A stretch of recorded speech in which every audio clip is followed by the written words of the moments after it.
नमस्कार मित्रों, ज्ञान विद एमडी चैनल में आप सभी का स्वागत है।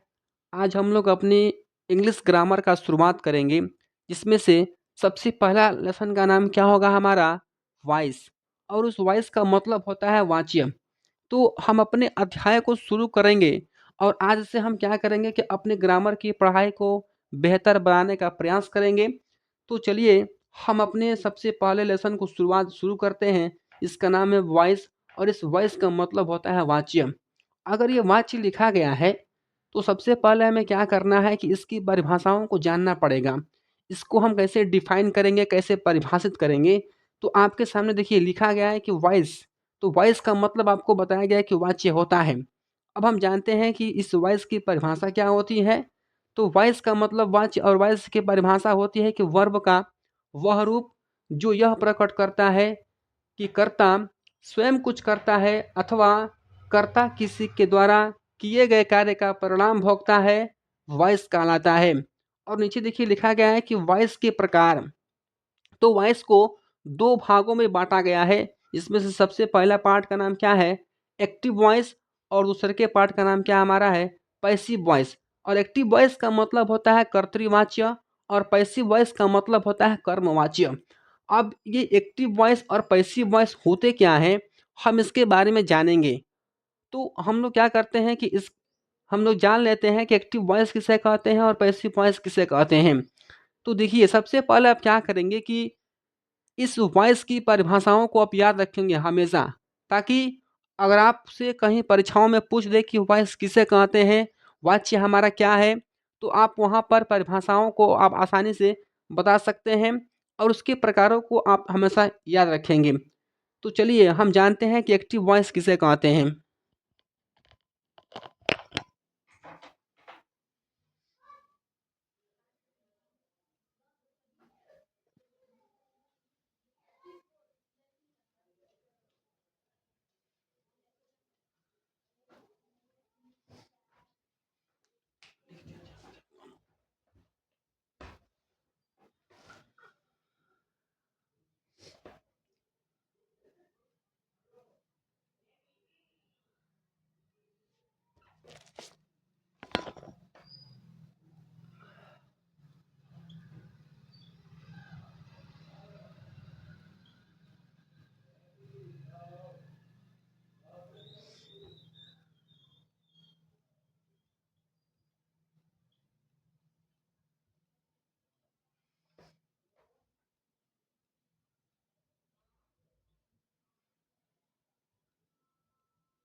तो देखिए, मैंने आपको बताया था कि पैसिव वॉइस यानी एक्टिव वॉइस और पैसिव वॉइस क्या होते हैं, कि ये वॉइस के प्रकार होते हैं। तो अब हम लोग क्या करेंगे कि यहाँ पर एक्टिव वॉइस की परिभाषाओं को समझने का प्रयास करेंगे और जानेंगे कि एक्टिव वॉइस ये होता क्या है, एक्टिव वॉइस कैसे काम करता है, पैसिव वॉइस कैसे काम करता है। हम उसको क्या करेंगे कि बिल्कुल आसान से आसान भाषा में आसान तरीके से समझने का हम प्रयास करेंगे। तो आप क्या करेंगे कि एक अच्छा सा आप नोट्स बनाएंगे और अपने कॉपी में हर एक परिभाषाओं को, हर एक रूल को, हर एक नियमों को, हर एक चीज़ को आप अच्छे से आप नोट करते चलेंगे और अपनी पढ़ाई को बेहतर बनाएंगे। तो देखिए, यहाँ लिखा गया कि एक्टिव वॉइस, एक्टिव वॉइस कहते किसे हैं, एक्टिव वॉइस को डिफाइन कैसे करेंगे हम लोग।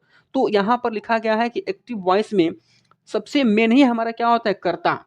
अगर किसी भी एक्टिव वॉइस में कर्ता नहीं होगा, इसका मतलब कि हम उसका पैसिव वॉइस नहीं बनाएंगे। लेकिन कुछ ऐसी परिस्थितियाँ भी होती हैं कि हम कर्ता न होते हुए भी हम उसका पैसिव वॉइस बनाते हैं। हम धीरे-धीरे सब कुछ जानेंगे।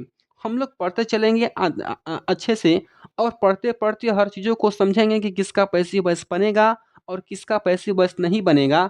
तो आप क्या करेंगे कि बिल्कुल हर एक परिभाषाओं को आप याद करते रहेंगे और अच्छे से नोट्स बना कर के आप उसमें नोट करते रहेंगे। तो चलिए, हम यहाँ पर शुरुआत करते हैं एक्टिव वॉइस को। तो एक्टिव वॉइस लिखा गया है, तो एक्टिव वॉइस की परिभाषा क्या होती है कि एक्टिव वॉइस में कर्ता प्रधान होता है या मुख्य होता है, अर्थात क्रिया द्वारा बताए गए कार्य को करने वाला ही कर्ता के स्थान पर रखा जाता है। अब एक्टिव वॉइस होता क्या है, पैसिव वॉइस होता क्या है, हम इसके बाद पढ़ेंगे। ये तो केवल हमारा परिचय है, ये केवल हम इनको जानने के लिए, ये केवल जानने के लिए बताया गया है कि ये सब होता क्या है। उसके बाद पैसिव वॉइस कहते किसे हैं, तो पैसिव वॉइस में कर्म को प्रधानता दी जाती है। देखिए, एक्टिव वॉइस में यहाँ पर कर्ता प्रधान होता है और यहाँ पर पैसिव वॉइस में कर्म को प्रधानता दी जाती है। इसका मतलब कि ये कर्ता के बिना अधूरा है और ये कर्म के बिना क्या है, अधूरा है। तो हम इनकी परिभाषाओं से बहुत कुछ सीख सकते हैं और आप हमेशा परिभाषाओं को याद करते रहिएगा। तो देखिए, यहाँ यहाँ लिखा गया है कि पैसिव वॉइस, तो पैसिव वॉइस में कर्म को प्रधानता दी जाती है, अर्थात ऑब्जेक्ट को सब्जेक्ट के स्थान पर रखा जाता है और ऐसा सब्जेक्ट कोई कार्य नहीं करता, बल्कि उसके लिए या उससे संबंधित कोई कार्य किया जाता है। यानी कहने का मतलब यह है कि जब जो हमारा एक्टिव वॉइस का कर्ता होगा, वो पैसिव वॉइस में तो बदलेगा, लेकिन वो पैसिव वॉइस का जो हमारा ऑब्जेक्ट होगा, वो सब्जेक्ट बनेगा, लेकिन वो कभी भी काम नहीं करेगा। बल्कि यहाँ लिखा गया ना कि बल्कि उसके लिए या उससे संबंधित कोई कार्य किया जाएगा।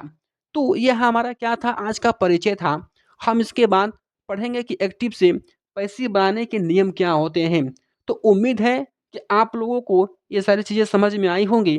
तो अगर आपको समझ में आया होगा तो प्लीज़ इस चैनल को आप सब्सक्राइब करिएगा, लाइक करिएगा और अपने मित्रों में भी इसको शेयर करिएगा ताकि वो भी इसका लाभ उठा सकें। धन्यवाद।